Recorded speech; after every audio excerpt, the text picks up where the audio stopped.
এই জান কবজ করার সময় যে কি হবে আমাদের কষ্ট, মানে কোনো বক্তা সাহেবরা এমন ভয়ঙ্কর কথা বলেন যে আল্লাহ রসুলের পক্ষে যখন জিবরিল আজরাইল যখন হাত রেখেছে তখন আল্লাহ রসুল বলছেন যে মনে হয় যেন আমার উপরে উহুদ পাহাড় চাপিয়ে দেওয়া হয়েছে। নাউজুবিল্লাহ। এটা সত্য না যে ইমামের নামাজ নষ্ট, উজু গেলে মুসল্লিদের নামাজ নষ্ট হয়ে যাবে। ইমামের নামাজ শেষ, মুসল্লিরা এখনো শেষ করতে পারে। এই সময় ইমামের উজু গেলে মুক্তাদির নামাজ নষ্ট হবে, এরকম একটা বিষয় আছে কিনা? তো উনি বলে যে আমি অনেক আলেমদের কাছে জিজ্ঞাসা করছি, তারা বলে যে না, এরকম কোনো বিষয় নাই। কিন্তু আমি বলছি না, এই বিষয়টা আছে এবং জরুরি, কিন্তু এটা স্বাভাবিক ঘটে না, এটা খুব দুর্লভ। আমরা কিন্তু রাগ করে বলি এই কিয়ামত হয় না কেন, এখনো ধ্বংস হয় না কেন, এই দেশটা এখনই ধ্বংস হয়ে যাওয়া উচিত। এটা সম্পর্কে আল্লাহ বলেছেন ইয়াস্তাইযিলু বিহাল্লাযীনা লা ইউমিনুনা বিহা ওয়াল্লাযীনা আমানু মুশফিকুনা মিনহা। এই আয়াতে আল্লাহ বলেছেন কিয়ামত দ্রুত কামনা করে তারাই যারা কিয়ামত বিশ্বাস করে না। চ্যানেলটি সাবস্ক্রাইব করে আমাদের সঙ্গেই থাকুন। পূর্ববর্তী নিয়ম কি, যে শাস্তি দেখে তারা ঈমান এনেছে, আর শাস্তি দেখে ঈমান আনলে সেই ঈমান আল্লাহ কবুল করেন না। এটা আল্লাহর ঘোষণা। শাস্তি দেখলে, শাস্তির কোনো নিদর্শন দেখলে তারপর ঈমান আনলে সেই ঈমান কবুল হবে না। ঈমান আনতে হবে স্বাভাবিক অবস্থায়। আল্লাহ যদি বিপদ দিয়ে আমাদেরকে ঈমান আনতে চাপ দেন তাহলে সবাই ঈমান আনবে, কিন্তু ঈমানের ব্যাপারে ওটা না। ইকরাহ নাই, লা ইকরাহ ফিদ্দীন। আপনি সুস্থ সুন্দর আছেন, এমত অবস্থায় আপনি আল্লাহর বাণীর উপর ঈমান আনবেন।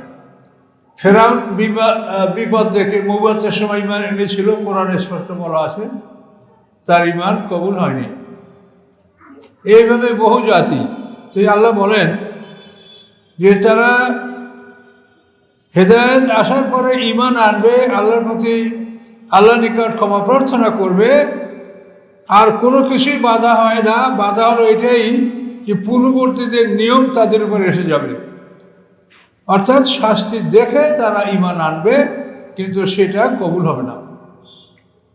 আও ইয়াতুমুল আযাব কবুলা, অথবা তারা অপেক্ষা করে যে আযাব সামনাসামনি এসে যাবে। তো সামনাসামনি আযাব এসে গেলে তখন কোনো মানুষ ঈমান আল্লাহ কবুল করেন না। ওমা নুরসিলুল মুরসালিনা ইল্লা মুবাশশিরা ওয়া মুনজিরিন। আল্লাহ বলেন প্রেরণ করি না আমি, পাঠাই না আমি কোনো রাসূলগণ ইহা ব্যতীত যে তারা সুসংবাদ দাতা এবং ভয় প্রদর্শনকারী।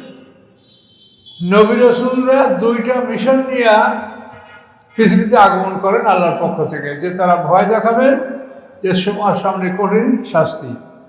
এই যে হুজুর নামাজের সময় যে কেরাত পড়লেন, কত বড় ভয়ঙ্কর কথা, যে আল্লাহর শাস্তির মতো কেউ শাস্তি দিতে পারবে না, আল্লাহর বাঁধনের মতো কেউ বাঁধতে পারবে না। তো এটা একটু বুঝেন, এটা কঠিন কথা, যে আমরা যদি কাউকে শাস্তি দেই বা কাউকে যাচ্ছে শাস্তি দাও, রিমান্ডে নাও, তো কিছু সময় মারধর করলে মরে যাবে। কিন্তু আল্লাহ তাআলা এমনভাবে মানুষকে শাস্তি দিবেন যে তাকে বাঁচিয়ে রাখবেন, অথচ তাকে ভয়ঙ্কর শাস্তি দেওয়া হবে। পেটের নাড়িগুলি গইয়া যাবে, তারপর সে মরবে না। লোহার শিকল মুখ থেকে ঢুকে মলদার থেকে বের করা হবে, তারপরে সে মরবে না।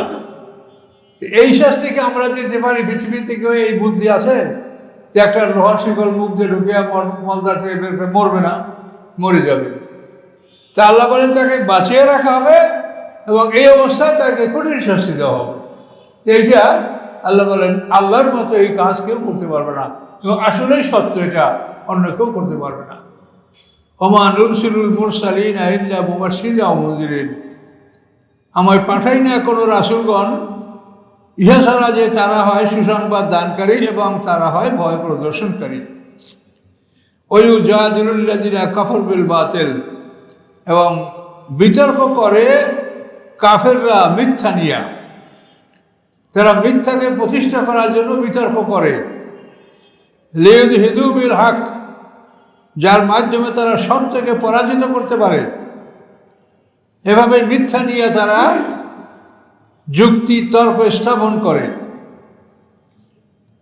ওয়াত্তাখাযু আয়াতি ওয়া মা উনজিরু হুজুয়া, আর আমার আয়াতগুলি এবং যার মাধ্যমে তাদেরকে সতর্ক করা হয়েছে সেগুলিকে তারা উপহাস মনে করে, ঠাট্টা। আল্লাহ বলেন, অমান আযলামু, কে বড় জালেম, মেম্মান, ওই ব্যক্তি চেয়ে যুক্কিরা বিআয়াতি রব্বিহি, যাকে উপদেশ দান করা হয়েছে রবের আয়াতের মাধ্যমে, কিন্তু ফাআরাযা আনহা, সে তার থেকে ফিরে গেল, মানল না। ওয়া নাসিয়া, এবং সে ভুলে গেল মা কদ্দামাত ইয়াদাহু, যে উপার্জন করেছে তার দুহাত। ইন্না জাআলনা আলা কুলুবিহিম আকিন্না, আল্লাহ স্থাপন করেছি তাদের হৃদয়ের উপরে আবরণ, পর্দা, যার জন্য সত্য তাদের হৃদয়ের মধ্যে প্রবেশ করতে পারে না। আইয়াফকাহুহু, এবং ফলে সত্যকে তারা বুঝতে পারে না। আবি আযানিম আকরা, এবং তাদের কানে আমি স্থাপন করেছি বধিরতা, যার ফলে সত্যকে তারা শুনতে পায় না। ওয়ান তাদু মিনাল হুদা ফালা ইয়াহতাদু ইযান আবাদা, আল্লাহ বলেন, যদি আপনি তাদেরকে হেদায়েতের দিকে ডাকেন, সরল পথের দিকে ডাকেন, অবশ্যই তারা কখনোই হেদায়েতের পথ অবলম্বন করবে না।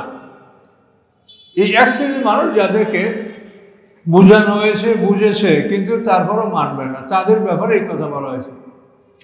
আবু জাহেল আল্লাহ রসুলকে এমনভাবে চিনতেন যে আবু জাহেল আর ওলীদ ইবনে মুগীরা কাবাগর তওয়াফ করছে। তখন আবু জাহেল বলে যে মুহাম্মদ সাল্লাল্লাহু আলাইহি ওয়াসাল্লাম সত্য। তো ওলীদ বলে, মাহ, তুই কথা বাদ দিয়ে, এগুলো বলার দরকার নেই। তখন আবু জাহেল রাগ করে বলে, আল্লাহি ইন্নী লা আ'লামু আন্নাহু লা সাদিক। এটা আবু জাহেলের উক্তি। মোহাম্মদ আলী সাবুনির সাফাতুত তাফসিরে এই ভাষা, এই বাক্যটা উল্লেখ আছে। এর অর্থ হলো, আল্লাহর কসম, নিশ্চয়ই নিশ্চয়ই নিশ্চয়ই নিশ্চয়ই মোহাম্মদ সাল্লাল্লাহু আলাইহি ওয়াসাল্লাম সত্যবাদী। কার কথা? আবু জাহেল। তাহলে যারা বুঝে শুনে মানে না, তাদেরকে কীভাবে আপনি বুঝাবেন? যে বোঝে না তাকে বোঝানো যায়, কিন্তু বুঝে শুনে যে জেগে আছে তাকে আপনি কি করে জাগাবেন? যত ডাকবেন ও কিছু কবেন, ও তো জাগায় আছে, এমনি ও জাগ্রত আছে। ওয়াইন তাদউহুম ইলাল হুদা ফালা ইয়াহতাদু ইযান আবাদা, হে রাসূল, এদেরকে যদি আপনি হেদায়েতের দিকে ডাকেন তো অবশ্যই তারা কখনোই হেদায়েত পাবে না, হেদায়েত গ্রহণ করতে পারবে না। এদের ব্যাপারে খতামাল্লাহু আলা কুলুবিহিম ওয়া রাব্বুকাল গাফুর, হে মুহাম্মদ সাল্লাল্লাহু আলাইহি ওয়াসাল্লাম, আপনার রব ক্ষমাশীল, যুর রাহমা, তিনি দয়ার মালিক, তিনি ক্ষমাশীল, তিনি দয়ার মালিক। তার রহমত সমস্ত সৃষ্টির উপরে প্রভাব বিস্তার করে আছে। তার রহমত সৃষ্টির মধ্যে সবচাইতে বড় সৃষ্টি, আল্লাহর রহমত সবচাইতে বড়। ওয়ালাউ আখিযুহুম বিমা কাসাবু, আল্লাহ বলেন, যদি তাদেরকে তাদের উপার্জনের জন্য, তাদের অন্যায়ের জন্য যদি তাদেরকে আল্লাহ পাকড়াও করতেন, তাহলে লাআজ্জালাহুম আযাব, অবশ্যই তাদেরকে দ্রুত শাস্তি দান করতেন। কিন্তু আল্লাহ দ্রুত শাস্তি দান করেন না। বাল্লাহুম মাউইদুন, তাদের জন্য একটা নির্ধারিত দিন আছে। লা ইয়াজিদু আনহা মিন দুনি মাওয়ালা, ওই দিনের থেকে তারা কোনোভাবেই কোনো আশ্রয়স্থল পাবে না। ওই দিনে অবশ্যই তারা ওই মাঠে উপস্থিত হবে এবং তাদেরকে প্রতিদান দেওয়া হবে। এই জন্য আল্লাহ তাআলা ব্যস্ত হন না, এখনই কাউকে শাস্তি দেন না। আমরা কিন্তু রাগ করে বলি, এই কিয়ামত হয় না কেন, এখনো ধ্বংস হয় না কেন, এই দেশটা এখনই ধ্বংস হয়ে যাওয়া উচিত। এটা সম্পর্কে আল্লাহ বলেছেন, ইয়াস্তা'জিলু বিহাল্লাযীনা লা ইউমিনুনা বিহা ওয়াল্লাযীনা আমানু মুশফিকুনা মিনহা। এই আয়াতে আল্লাহ বলেছেন, কিয়ামত দ্রুত কামনা করে তারাই যারা কিয়ামত বিশ্বাস করে না, আর যারা বিশ্বাস করে কিয়ামতকে, তারা কিয়ামতকে ভয় করে, তারা নাম শুনলে ভীত হয়ে যায়। তিলকাল করে হালাকনাহুম লাম্মা যালামু, এই জনপদগুলি যেগুলির কথা বলা হলো, এই জনপদগুলি আল্লাহ বলেন আমি ধ্বংস করেছি যখন তারা জুলুম করেছে। ওয়াজআলনা লিমাহলিকিহিম মাওইদা, এবং আমি স্থির করেছি তাদের ধ্বংসের জন্য নির্দিষ্ট একটা সময়। সেই নির্দিষ্ট সময় পর্যন্ত আমি অবকাশ দিয়ে তারপর আমি তাদেরকে ধ্বংস করেছি। ওয়াজ ক্বালা মূসা লিফাতাহু, স্মরণীয় ঘটনা, যখন মূসা আলাইহিস সালাম তার ফাতা মানে গোলাম, ফাতা মানে যুবক, যুবক গোলাম। এই গোলামের নাম হচ্ছে ইউশা ইবনে নুন। তো এখানে শান নজরুল আছে, সেটা হলেই মুসা আলাইহিস সালাম বনী ইসরাঈলদের মধ্যে একদিন ওয়াজ করতেছিলেন, বক্তৃতা দিচ্ছিলেন। সেই সময় এক ব্যক্তি মুসা আলাইহিস সালামকে জিজ্ঞাসা করলেন যে বনী ইসরাঈলের সবচেয়ে বড় আলেম কে? তো মুসা আলাইহিস সালাম বলেন আমি। এটা ঠিক কথাই, নবীর চাইতে বড় আলেম কে হবে? কিন্তু এই ধরনের উত্তর আল্লাহ পছন্দ করেন না। যদি আপনিই হন তাহলে সেক্ষেত্রে ভালো হবে যে বড় আলেমকে আল্লাহ ভালো জানেন, নিজের উপরে এই বোঝাটা আপনি চাপাবেন না। কিন্তু মুসা আলাইহিস সালাম সরল মনে বলেছে যে বড় আলেম আমি, তো সত্য কথা। তখন আল্লাহ তাআলা মুসা আলাইহিস সালামকে এমন এক ব্যক্তির সাক্ষাতের জন্য বললেন, যেই ব্যক্তি নবী না, রাসূলও না, কিন্তু তার কাছে এমন জ্ঞান আছে যে এই জ্ঞানটা মুসা আলাইহিস সালামের মধ্যে নাই। সেই ব্যক্তি হচ্ছেন খিজির আলাইহিস সালাম। খিজির শব্দের অর্থ সবুজ। ওনার আসল নাম হচ্ছে বিলিয়া। তো উনি যেখানে বসতেন সেখানেই মরুভূমিতে ঘাস জ্বালাই যেত। এই জন্য ওনার লকব হচ্ছে খিজির, সবুজ। তো এখন আল্লাহ তাআলা বললেন যে তুমি অমুক জায়গায় দুইটা সমুদ্রের মিলনের স্থানে তুমি এক ব্যক্তিকে পাবে, তার সাথে তুমি কিছু সময় অবস্থান করো, তাহলে তুমি বুঝতে পারবে যে কার জ্ঞান কতখানি।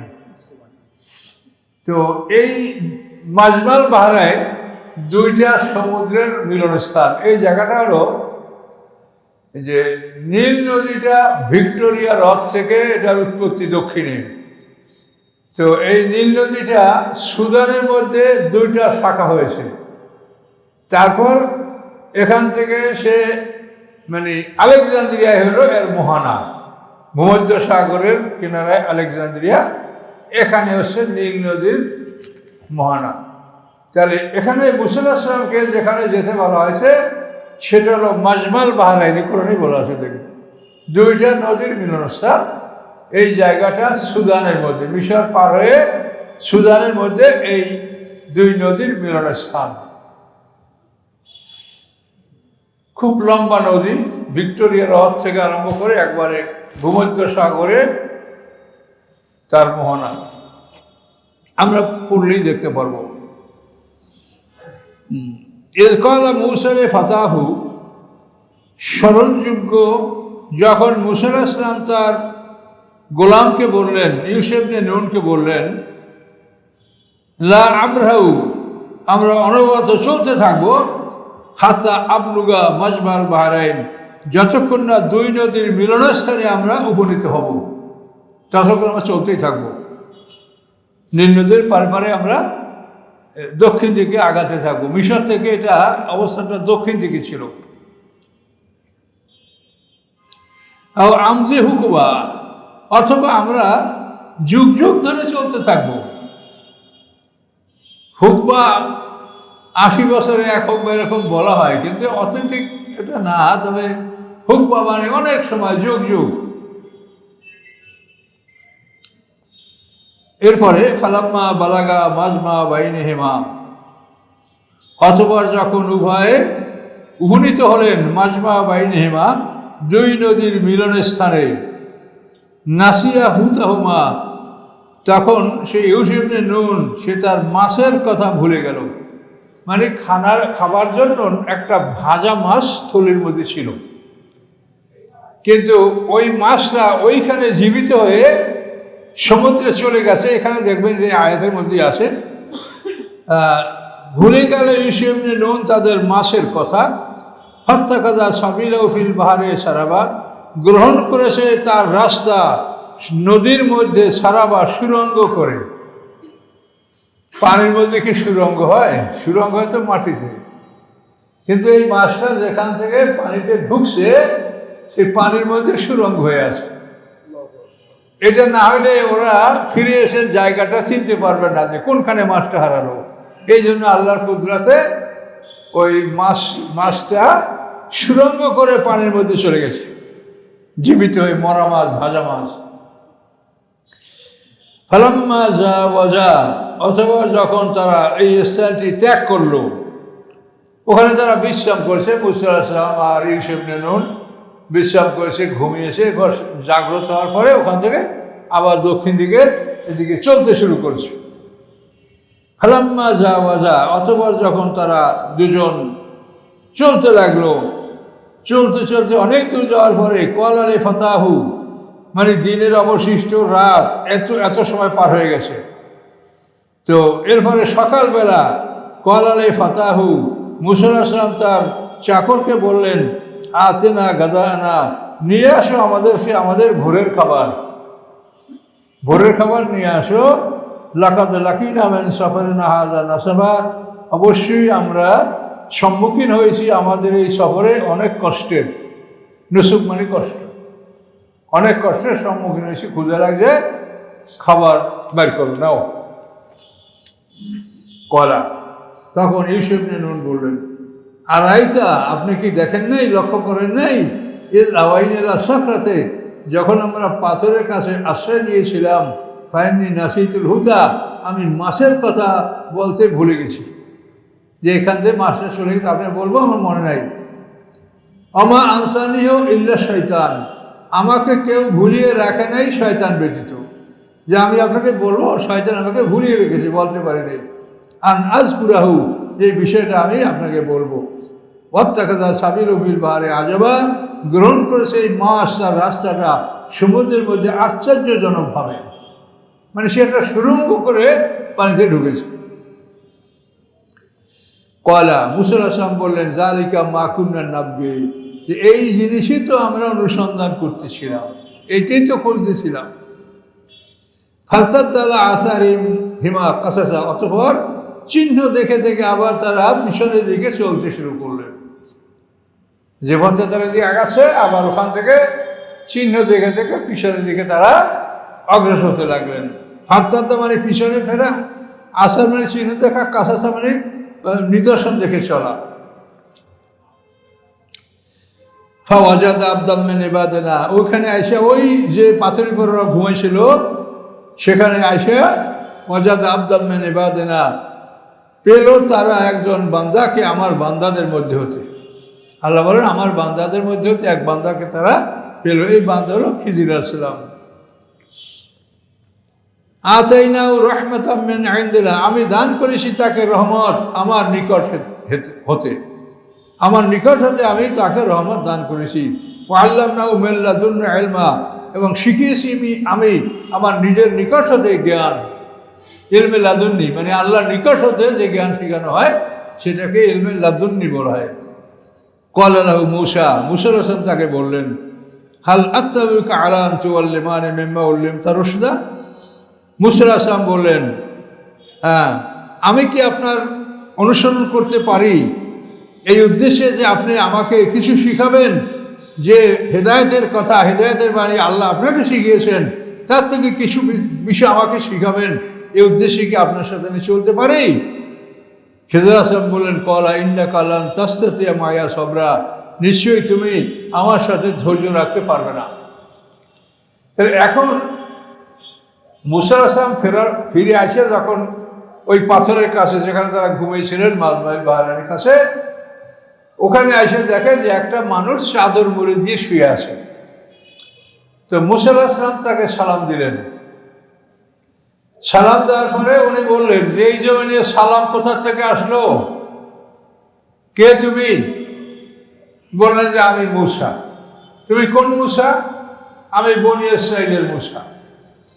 এই কোন মূসা তার বলার মানে হলো যে পৃথিবীতে মূসার মতো আরো মূসা আসছে, যেটা আমরা মশহুর হাদিসের মধ্যে আমরা পাই, ইন্নাল্লাহ খালাকা আদামন কা আদমে কুন, এইভাবে একেবারে কা মুহাম্মাদেন কা মুহাম্মাদিকুম, মূসার মতো মূসা, ঈসার মতো ঈসা, আরো আগে আল্লাহ সৃষ্টি করেছে।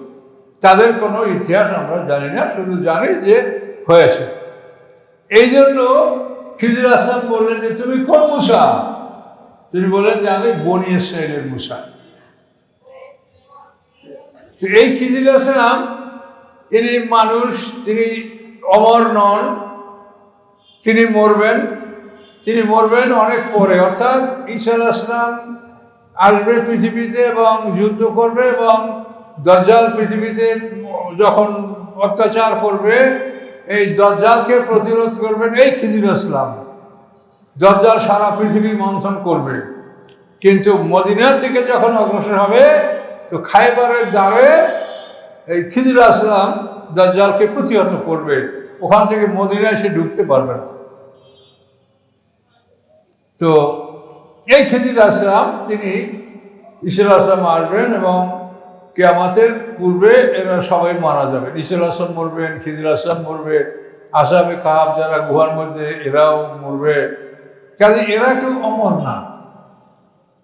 অমর কাকে বলে? অমর হলো যে আমাদের সামনে যে মরণ আসে, আমরা যে মরব, এই মরণটাকে বাদ দিয়ে যদি কেউ দ্বিতীয় জীবনে ঢুকতে পারে সে হবে অমর। কিন্তু এই মরণ আমাদের সামনে, এটাকে কেউ বাদ দিতে পারবে না, ফেরেশতারাও না। এই মরণটা সবাই এই মৃত্যুর স্বাদ গ্রহণ করতেই হবে।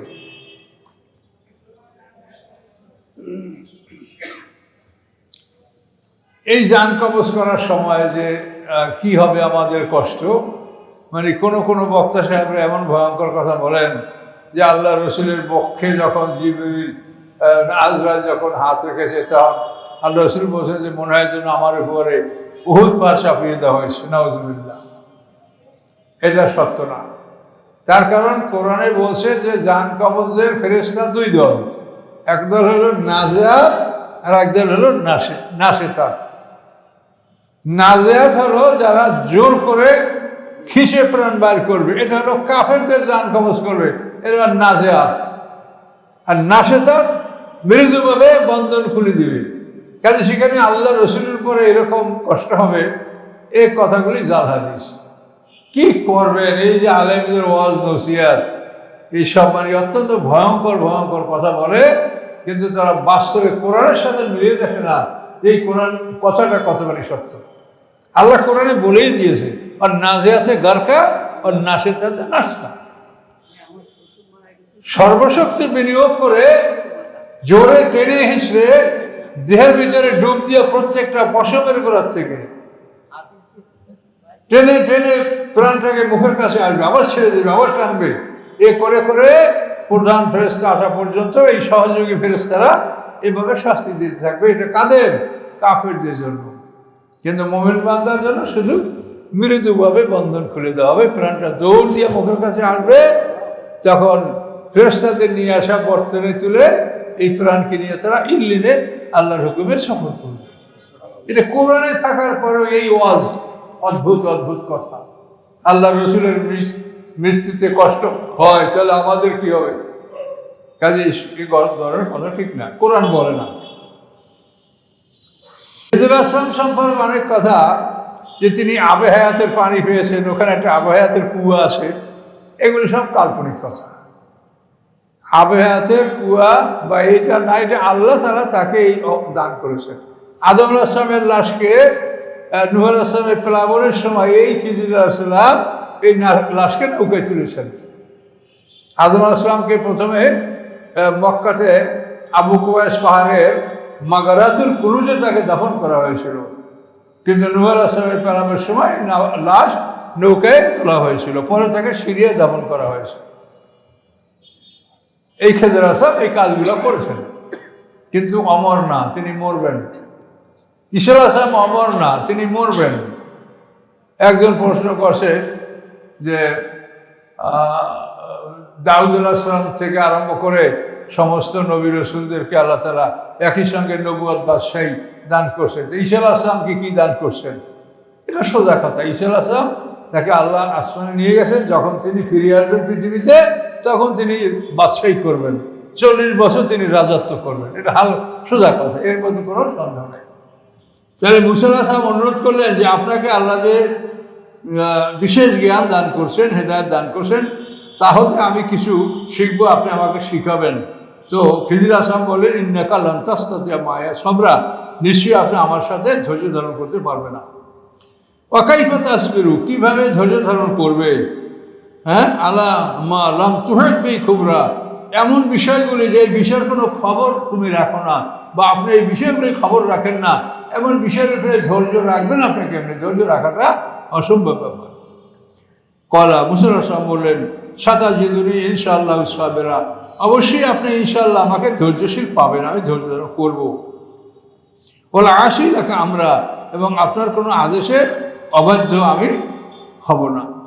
কলা খিজির আসলাম বললেন, ফানিত্তাবাতানি, যদি আপনি আমার অনুকরণ করেন, ফালা তাসাল্লিয়ান শাইয়ান, কোনো বিষয়ে আপনি আমাকে জিজ্ঞাসা করবেন না, হাত্তা ওদেশ লাকা মিনহু যিকরা, যতক্ষণ না ওই বিষয়ে আপনাকে আমি বর্ণনা দিব, আমার বর্ণনা দেওয়ার আগে আপনি কখনোই কোনো প্রশ্ন আমাকে করবেন না। এই কথায় দুজন ফান্তালাকা, দুজন আর একজন গোলাম ইউসুফ ইবনে নুন, ফান্তালাকা, তারা চলতে শুরু করলেন। হাত্তা ইযা রাকিবা ফিস সাফিনাতি, এমনকি যখন তারা একটা নৌকায় সওয়ার হলেন, এই নৌকাটা 10 জন মিসকিনদের নৌকা, এই নৌকাটার দ্বারা মিসকিনদের সংসার চলে, আর এরা বিনা অর্থেই এদেরকে গ্রহণ করছে, এরা ভালো মানুষ, এদের টাকা নেবে না, এমনি তাদেরকে নৌকায় নদী পার করবে। কিন্তু কি করলেন, হাত্তা ইযা রাকাবা ফিস সাফিনাতি খারাকাহা, তারা নৌকাটা সফর করলো, নৌকাটা আরোহণ করলো, পরে নৌকাটা খিজির আসলাম ফাটায় দিলেন, একটা কুঠার দ্বারা আঘাত করে নৌকাটা ফাটায় দিলেন।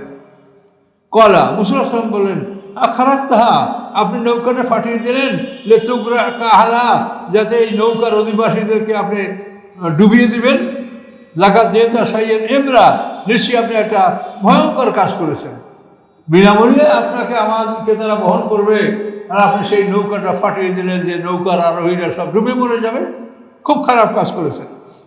কলা খিজির আসলাম বলেন, আলামা কুল্লাকে, আমি কি আপনাকে বলি নাই, ইন্নাকা লান তাসতাতিআ মা'আ সাবরা, নিশ্চয়ই আপনি আমার সাথে ধৈর্য ধারণ করতে পারবেন না। কলা মুসা আসলাম বললেন, লা তুআখিযনি বিমা নাসিতু, আমি যে ভুলে গেছি এটা আপনি ধরবেন না, আমার তো মনে ছিল না। ওয়ালা তুরহিকনি মিন আমরি উসরা, এবং আপনার উপরে, আমার উপরে, আমার কাজের উপরে আপনি জটিলতা চাপাবেন না, আমার কাজের ব্যাপারে আমার উপরে আপনি জটিলতা চাপাবেন না। ফান্তালাকা, এরপর আবার চলতে শুরু করলেন। হাত্তা ইযা লাকিয়া গোলামান, অতঃপর যখন তারা খিজির আসলাম একটা গোলামের সাথে সাক্ষাৎ করলেন, ফাকাতালাহু, তাকে হত্যা করে ফেললেন। কলা মুসা আসলাম বললেন, আকালতা নাফসান জাকিয়াতান, আপনি একটা পবিত্র মানুষ হত্যা করলেন, বেগাইরে নাফসান, কোনো মানুষের বিনিময় ছাড়া, সে কাউকে হত্যা করে নাই। লাকাদ যেতা শাইয়ান নুকরা, অবশ্যই আপনি একটা ঘৃণিত কাজ করলেন, এসে তো কাউকে হত্যা করে নাই, কিসের বিনিময়ে আপনি তাকে হত্যা করলেন। এ পর্যন্ত থাকবে, এরপর নূতন পারা শুরু। এখানে আমাদের যে কথা সেটা আমরা শেষ করব। খিজির আসলাম, এটার অর্থ আপনি সামনে পাবেন। খিজির আসলাম নৌকা করে ফাটিয়ে দিয়েছিলেন কেন, যে এর পিছনেই একজন জালেম বাদশাহ আসতেছে, সেই জালেম বাদশাহ সমস্ত ভালো নৌকাগুলি উনি গসব করে জুলুম করে নিয়ে যাবে।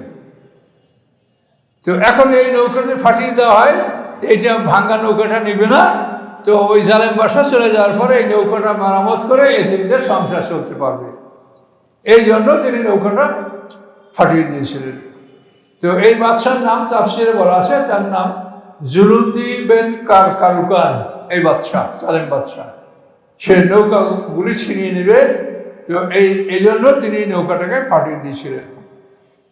আর তিনি এখানে যে বালকটাকে হত্যা করলেন, এই বালকটার সম্বন্ধে আমরা জানতে পারবেন সামনে, যে এমন একটা মানে এমন কাফের যে কোনোদিন ঈমান আনবে না, এবং সে তার পিতামাতার উপরে প্রভাব খাটিয়ে তাদেরকে দিন থেকে তাদেরকে বিচ্যুত করার জন্য সে চেষ্টা করবে। এই জন্য তিনি এই সন্তানটাকে হত্যা করেছেন। এই সন্তানটাকে হত্যা করার পর খিজির আসলাম ওই সন্তানদের এই বাম কাঁধ, এই কাঁধের চওড়া হাড্ডি সহ হাড়টা ছিঁড়ে ফেললেন। ছিঁড়ে ফেলে ওই হাড্ডিটা মুসা সামনে দেখালেন, সেই হাড্ডিতে লেখা আছে, কাফের লা ইউমিনু বিল্লাহি আবাদা, এই ছেলে এমন একটা কাফের যে কোনোদিন আল্লাহর উপর ঈমান আনবে না, ওই হাড্ডিতে লেখা।